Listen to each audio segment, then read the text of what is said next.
This discussion focuses on an important legislative initiative for the palm oil sector.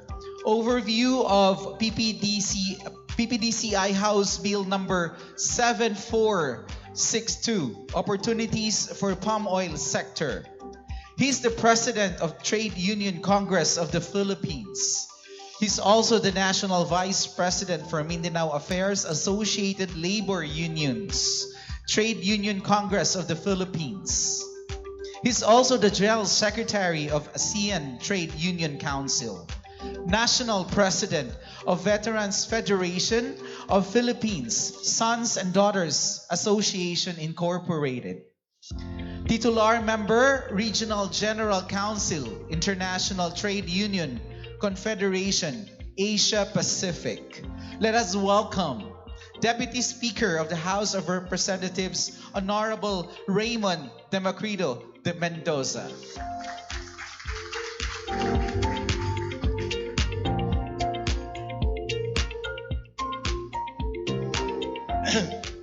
Daghang salamat. Maayong buntag inyong tanan. Murag way pa niyod to pada. Maayong buntag. Kami sa Cotabato mayon sa may mapita og mayad na aga. Okay. Although originally I'm from Cebu, but I fell in love with the lady there in Cotabato, so I'm a proud resident of Carmen, Cotabato. That being said, I'm so happy. As a matter of fact, with so many personalities in the Congress, which is the palm oil. And you may be asking why, being a labor leader and a labor advocate, mamaganda ang TUCP, way back, it has been for the last 50 years. But then again, through my experiences as a former in my career, I was once an assistant secretary of DENR, and I saw how importante yung kaayo ba na so much land available, and talk about also the challenges in acquiring land. So usa na I've seen it, and the problem of reforestation or afforestation, so they say, whether it's production or protection, and this crop, kining palm oil, is also an answer. Dako ka nagkatabang. Kay unfortunately, at the turn of the century, itang yung mga Pilipino, 80% ang atong forest cover karon. Sus Ginoo ko, mahalipa na naatay 18% as reported. And also affects Mindanao. So palm oil can also help in that aspect. And of course, when I was a chair of the Committee of Poverty Alleviation, in fact, I was the chair when it passed, yung 4Ps pa. Dako kay effect, and I've seen poverty all over the Philippines, sa coconut, sa banana, etc. We do a lot of work there. And this can also sort of provide much needed income. Kami sa TUCP, ang importante, what is the solution for poverty? Jobs, trabaho. Palm oil is also the answer. Diba? Diba? So, importante na that we will have to develop this one, because especially palm oil is in Mindanao. Before I forget pala, I was with Speaker Boji D. I was discussing this. Hopefully, we can really push and pass on this 20th Congress. On behalf of Speaker Boji D. Faustino D. III of Isabela, they say maimbag na bigat. But unfortunately, there are no palm oils in Ilocos. Kura to ilaha, sigarilyo, kining tobacco.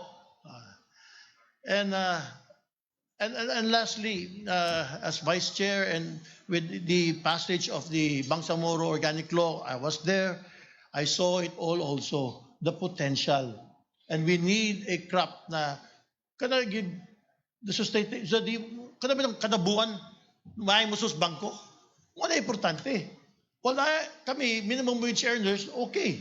Pero may sad na naagyo, and I saw that in Advantage in Krabi, Thailand, where people where there were some, in their history, they had conflict just like us. They were carrying arms because of, in southern Thailand, and you see them now driving pickup trucks. And dili na karabaw ha, very high tech and patimbang sa ilang kwan. And it's so nice to see that they are actually nag-income. They're having kanang makaarang-arang silang kinabuhi. Before I forget, of course, my good friend sa Philippine Palm Oil Development Council, sir, may buntag kanimo there si brother, well, in labor we say brother Edwin Anthony Garcia, sir. And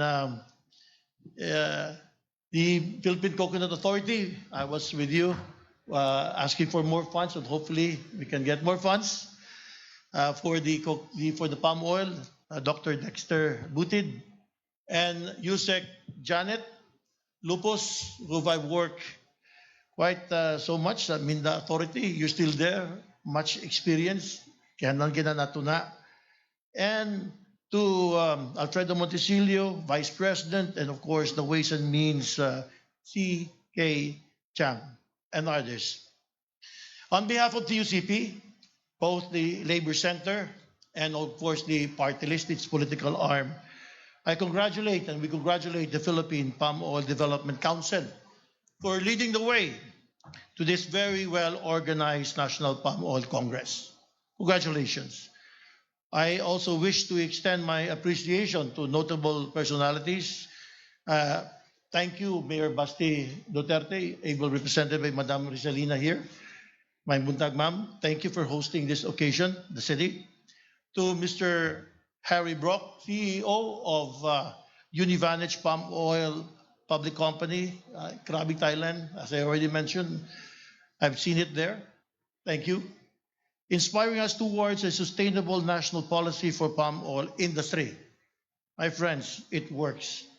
And Minda, ably represented by you, Sec Janet Kanina, the chairperson, and we already heard her presentation. And of course, if he is here, Honorable Muhammad Omar Pasigan, the chairperson of the Bangsamoro Autonomous Region of Muslim Mindanao Board of Investments. I'm also keen to learn about opportunities of the palm oil industry in Bangsamoro. As already mentioned, there's so much potential for expansion in that area, being neighbors also of Cotabato. You know, the Philippine palm oil industry stands at a critical juncture. The opportunities before us are quite significant. Most of our industrial palm oil ecosystems is based here in Mindanao, one of the parts of the country where most favorable conditions for palm oil production. In our province of Cotabato, and of course in the special geographic area, and hopefully I have a bill, it will become the Moro province, the newest province here in the Philippines, and also in Bangsamoro. They're saying 10,000 hectares of land have already been identified, both coconut and palm oil cultivation. Official data show that a sustained increase in annual production labi na diha sa Mindanao, that we already many, the foundations which needed to grow. We have industry players here this morning, the capital, the expertise, the established relationships that can help us expand our production and strengthen our position in the international market. While it is growing, of course, there are challenges. And let's face it together.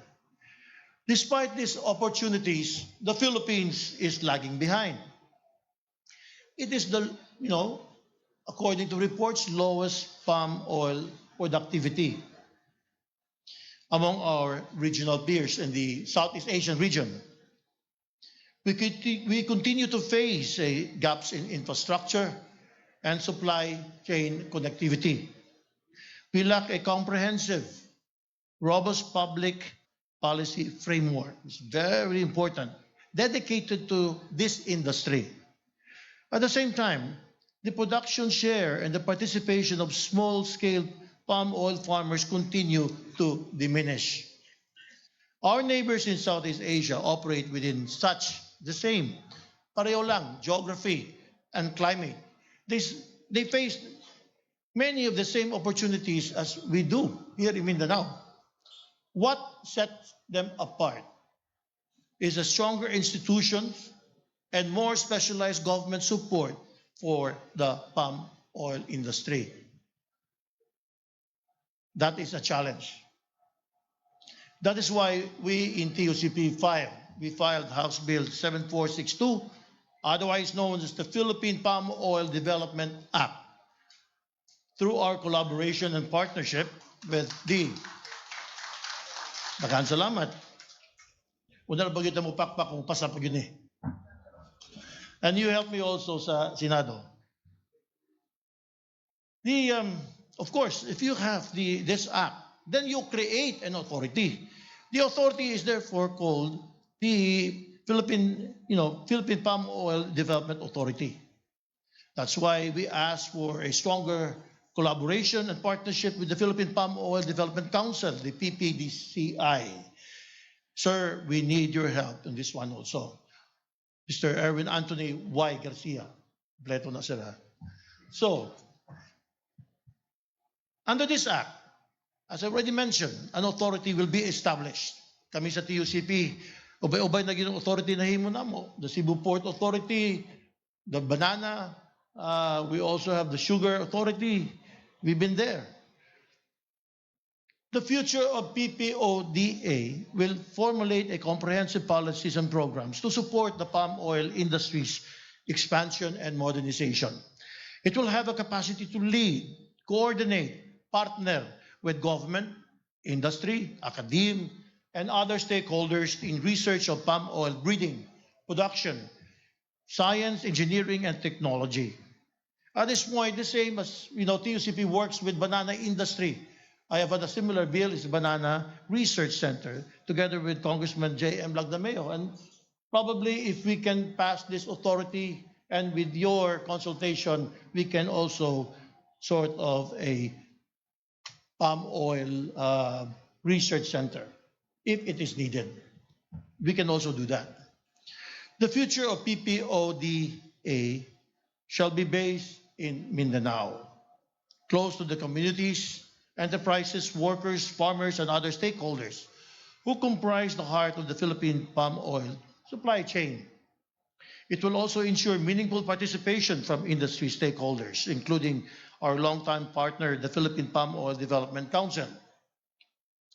Most importantly, it can help ensure that our small-scale palm oil farmers share in the benefits of our efforts.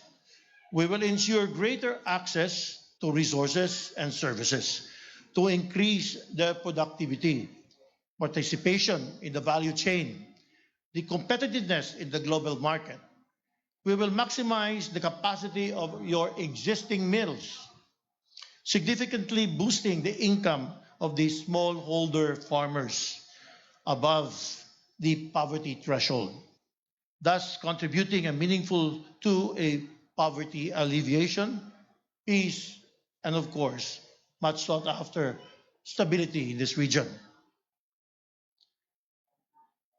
This is, of course, the ambition behind when I filed House Bill 7462, inclusive, secure, and stronger Philippine palm oil industry. Again, sustainable and globally competitive.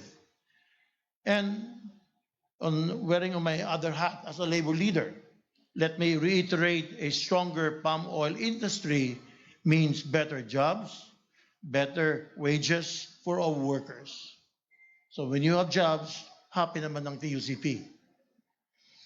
The success of this endeavor will depend on the partnership of everyone with a stake in the future of the Philippine palm oil. Kami sa TUCP commits itself to sustaining a tripartite relationship in the palm oil industry, where government provides support through better policy, promotes private sector sustainability, and advances the rights and welfare of all workers. We hope that our reliable partner in this endeavor, again, the Philippine Palm Oil Development Council Incorporated, provides the institutional leadership and, of course, the industry leadership that brings these interests together. So, 7462 is now pending in Congress, the House in the Committee on Agriculture and Food. We are committed to working for its passage. Just give us time, considering that we are now working on the 2027 national budget. And of course, let us also, importante din that we also have to lobby the Senate. Well, you may have friends in Congress, importante sa Senado. Ang kadaghanan yun, mapasa sa Kongreso, nang itabo, yun kadaghan, wa mapasa sa Senado. So, ang itabuan na, ma-archive lang ang bill. Maghuwat sa sunod na Kongreso. So, we should also work in the Senate. As Congress deliberates the budget, we also commit to supporting palm oil's industry engagement with the Department of Agriculture and to champion the palm oil industry. And I'm happy, although it was stated that and of course the boss of the PCA has already mentioned, na you have 1.2 billion allocation for 2027. That is a wish list that I can also help in this process and hopefully makuha nato na. And making sure, being also a deputy speaker, will make sure that the speaker and majority leader will be appraised on this particular. Kini importante kayo. I am told that if you have 1.2 billion allocation for 2027, so you have 25,000 hectares of smallholder farmers yearly. So that alone is a big, big help to the small farmers. So in closing, together, let us build an industry that is productive, competitive, sustainable, and inclusive, and one that gives our farmers, workers, and businesses, communities a greater stake in the prosperity of this, well, of course, Mindanao and the Republic of the Philippines. So with that, daghang kaayong salamat, sukran, og mabuhay ang palm oil industry. Thank you very much, Congressman Mendoza, for that insightful message. And we are hoping that the House Bill 7462 gets passed and approved.